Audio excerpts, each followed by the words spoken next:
월스트리트 저널은 이렇게 표현했습니다. 수년간 원전은 다른 에너지와의 경쟁에서 어려움을 겪고 있었지만 이제 상황이 역전됐다. AP통신은 이렇게 말했습니다. 에너지와 기후 변화로 인해 과거 부정적이었던 원전에 대한 인식이 최근 몇 년 사이 역전되기 시작했다. 세계의 많은 나라들이 탈원전에서 다시 원전으로 돌아서고 있습니다. 우리에게는 어떤 변화가 일어날까요? 하나 둘. 지난 9월 20일 윤석열 대통령은 신한울 원전 3, 4호기 건설을 허가했다며 즉시 기초 굴착 공사가 시작됐다고 밝혔습니다. 문재인 정부 탈원전으로 백지화됐던 계획이 8년 만에 되살아난 것입니다. 단순히 정권이 바뀌어서 탈원전에서 원전 건설로 기조가 바뀌었다고 생각하시는 분들도 많으시겠죠. 사실은 그렇지 않습니다. 문재인 정부의 탈원전 정책은 애초에 불가능한 목표를 세우고 무리하게 추진했다는 점에서 비판을 많이 받아왔었고요. 에너지 부족과 기후변화 등 다양한 요인이 누적돼 탈원전을 선언했던 국가들도 다시 원전을 찾는 경우가 많아졌기 때문입니다. 먼저 문재인 정부의 탈원전 정책은 왜 비판받았을까요? 탈핵 시대로 가겠습니다. 신규 원전 건설 계획은 전면 백지화하겠습니다. 지난 정부 당시 문재인 대통령은 2050년까지 탄소 중립을 실천한다는 목표 아래 오는 2030년까지 국가 온실가스 감축 목표, 즉 NDC를 기존 20%에서 30%로 상향하기로 결정했습니다. 이후 원전 건설 중단, 신규 원전 백지화, 원전 연장 철회 등 속도전을 펼쳤죠. 당시 산업부 내부에서는 아무리 따져봐도 NDC는 24.2%가 최대치라며 30%는 도저히 불가능이라는 계산이 나왔었는데요. 오히려 문재인 대통령은 한술 더 떠서 NDC를 40%까지 훨씬 높이기로 결정합니다. 나중에 감사원에서 감사해보니 실현성이 떨어지는 것을 알고도 탑다운으로 강행할 수밖에 없었다며 무리한 추진이었다는 것이 드러났죠. 세계 최고의 경쟁력을 갖췄다는 평가를 받았던 한국의 원전은 한순간에 사양산업 취급을 받아야 했습니다. 그렇다면 왜 다시 원전일까요? 우선 2년 넘게 계속되고 있는 러시아 우크라이나 전쟁으로 글로벌 에너지 가격이 천정부지로 치솟은 원인이 큽니다.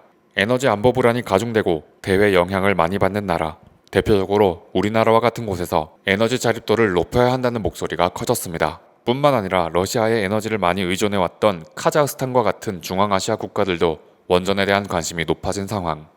또 다른 이유는 AI와 전기차 시대가 본격화하면서 전기 수요가 그야말로 폭발적으로 늘어나기 시작했다는 점입니다. 챗 GPT와 같은 AI 서비스를 한번 이용하는데 일반 검색의 10배가량 전력이 필요합니다. 국제에너지기구 등에 따르면 몇 년 뒤인 2027년 AI 학습과 서비스에 필요한 전력이 스웨덴, 네덜란드 같은 국가가 한 해 사용하는 전력량과 맞먹는 규모라고 하죠. 게다가 반도체 공장이나 데이터 센터를 운영하기 위해서는 안정적인 전력 공급이 필수입니다. 반도체 미세 공정에 필요한 전력 수요는 이전 세대에 비해 10배가량 더 많아진다고 알려져 있죠.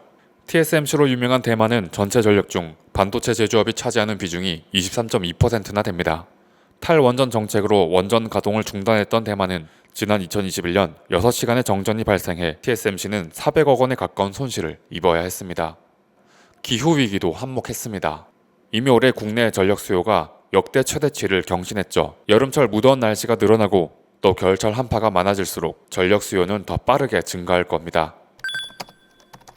아무리 그래도 원전 대신 친환경 에너지에 더 관심을 가져야 하는 것 아니냐고요. 원전은 태양광, 풍력보다도 탄소를 적게 배출합니다.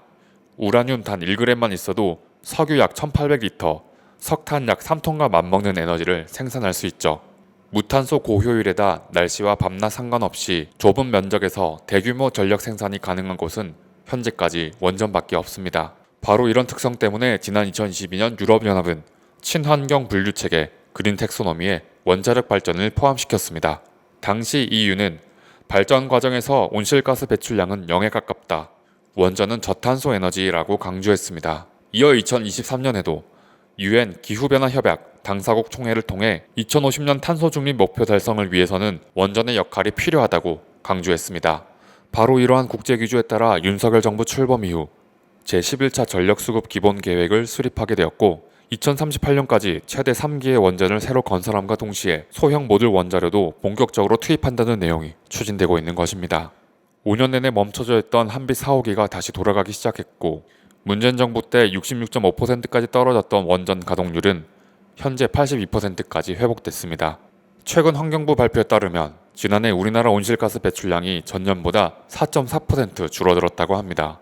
수치를 자세히 살펴보니 원전 발전이 늘어난 만큼 화석연료 발전이 줄면서 전체 배출량 감소를 이끌었던 것으로 나타났죠.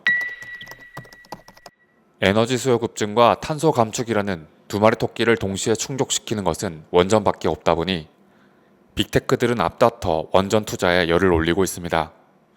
최근 마이크로소프트는 원전 사고로 유명한 3마일 섬의 원전과 20년 독점 계약을 맺었습니다. 오픈 AI는 소형 모듈 원전 기업 오클로에 투자하면서 원자력 없이는 에너지 수요를 감당하기 힘들다고 강조했습니다. 탈원전을 외쳤던 여러 나라들도 다시 원전을 가동하고 나섰습니다. 탈원전 선두주자였던 이탈리아 역시 35년 만에 탈원전 정책에서 돌아섰죠. 이탈리아 환경부 장관은 최근 지속성 떨어지는 태양광 대신 핵 에너지로 전력을 공급해야 한다며 원전 발전의 중요성을 강조했고요. 후쿠시마 사고로 큰 피해를 입었던 일본도 전력난에 못 이겨 11년 만에 원전 신설과 운전기간 연장으로 돌아섰습니다. 앞에서 언급했던 대만도 원전 재가동을 검토하고 있죠. 과학기술 신흥국인 중국과 인도는 더욱 빠르게 원전을 늘려가는 모양새입니다.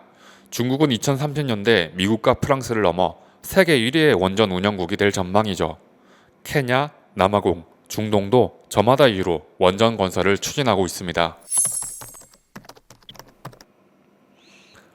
그래서 원전이 늘어나면 무엇이 달라질까요? 먼저 환경 개선. 한국 에너지 발전은 여전히 70%가량 화석연료로 이루어져 있습니다. 이는 온실가스 배출과 미세먼지를 유발합니다. 정부는 원전과 같은 무탄소 전력 비중을 현재 30.7%에서 35.6%까지 늘릴 계획이며 신재생 에너지도 같이 비율을 늘려 오는 2038년까지 70%를 무탄소 전기로 채울 계획입니다. 그리고 에너지 자립도를 키워 에너지 안보를 강화할 수 있습니다. 한국의 에너지 자립도는 OECD 기준 최하위 수준, 대외 경제 여건에 무방비로 노출돼 있는 건데요. 에너지난과 기후위기, 폭증하는 에너지 수요에 안정적인 전력 공급이 가능하기 위해서는 원전이 가장 현실적인 대안입니다. 다만 원전의 사용 후 핵연료 처리 문제는 남은 과제로 지적됩니다. 미래 먹거리 창출도 기대할 수 있습니다. 지난 5년간 뒷걸음쳤지만 여전히 한국의 원전 기술은 세계 최고 수준, 건설 비용도 타 국가에 비해 경쟁력을 갖추고 있습니다. 최근 체코 원전 우선 수주 확정으로 입증했죠. 내년 3월 최종 계약이 성사된다면 원전 수요가 늘고 있는 유럽으로의 진출 가능성도 높아집니다. 이집트 원전, 루마니아 원전 설비 등 현 정부 출범 이후에만 수출 성과가 계속 이어지고 있는데요. 안으로는 탈원전, 밖으로는 원전 수출을 강조하다 한 건도 수주하지 못했던 전 정부와는 현격한 차이를 보이고 있습니다. 현재 세계에서 운영 중인 원전은 총 439기, 신설 검토 중인 344기를 포함해 2050년까지 세계 원전 시장은 600기 이상, 최소 3천조 원 이상의 시장이 예정돼 있습니다. 야당은 체코 원전을 두고 덤핑 계약이라며 깎아내리기에만 급급하고 있죠.